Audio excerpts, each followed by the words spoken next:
Kapulisan sa Davao City nagsugod na og deploy og mga personahe nga magbantay sa seguridad sa syudad atol sa kasaulugan sa Pasko ug bag-ong tuig. Ani ang report ni Argil Relator.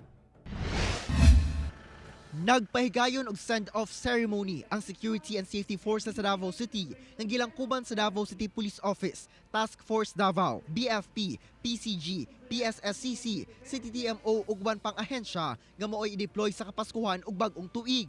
Sa DCPO pa lang, 2,300 ang ilang mga personahe sa pakig-alayon sa Task Force Davao Augmentation. Dunay i-deploy sa mga simbahan aron bantayan ang seguridad atol sa Misa de Gallo. Samtang one entry, one exit sub ang ipatuman sa mga simbahan. Seguridad po ng mga lugar na kung saan ay nagdadagsa po ang mga tao.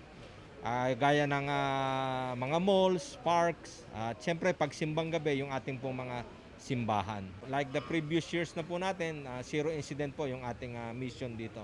150 sub ka mga personahe gikan sa nagkadaiyang unit sa PRO 11 ang idugang sa DCPO. Target sa otoridad nga wala gayoy matala ang insidente atol sa mga kasaulugan. We will just augment yung mga units na kailangan din. We have a big force from the Regional Mobile Force Battalion purposely to give personnel pag nagkulang.